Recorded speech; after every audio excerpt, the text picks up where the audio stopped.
अच्छा दोस्तों, flood situation आप लोगों को बतानी थी। तो ये मेरे बैक साइड में M4 मोटरवे है जो मुल्तान सदर की तरफ जा रही है।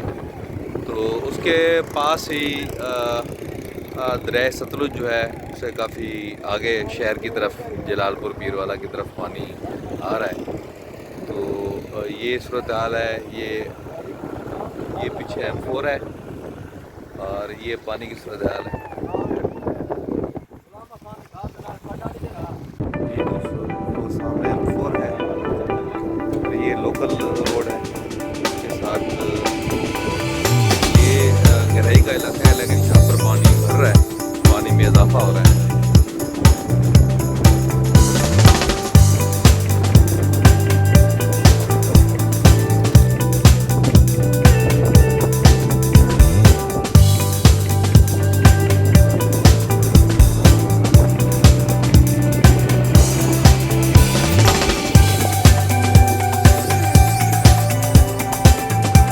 जी दोस्तों, ये हम ना एक और साइड पे आ गए हैं जो खानगा रोड है।